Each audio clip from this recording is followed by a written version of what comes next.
Насер Зибери премиер 1 година, па Зоран Заев шеф на Илинденска 3 години. Алфа телевизија дознава дека ова е варијантата која повторно е во игра за состав на нова влада.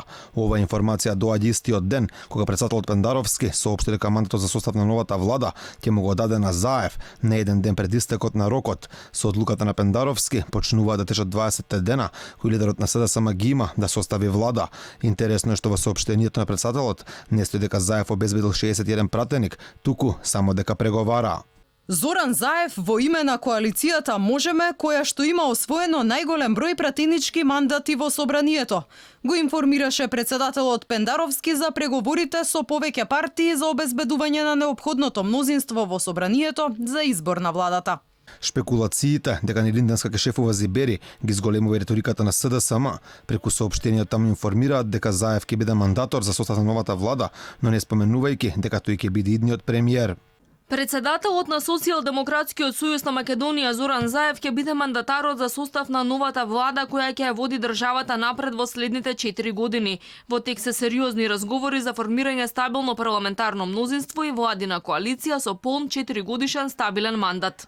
Од двете партии се уште официјално молчат пред медиумите, а ситуацијата изгледа иста и пред коалиционите партнери.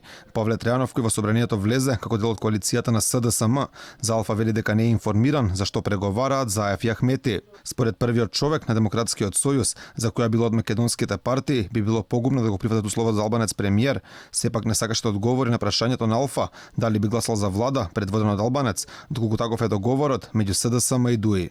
Апсолутно мислам дека тоа би било голема авантура и дека секоја политичка партија што ќе направи таков потек по секоја цена да дојде на власт, а да прифати било какви уцени, мислам дека таа политичка партија да не очекува поддршка од граѓаните, од гласачите и тоа би било погубно за таа политика и односно таква политичка партија. По последната официјална средба меѓу Заев и Ахмети, и двајцата кажаа дека се уште не е постигнат договор за прашање околу условот за албанец премиер.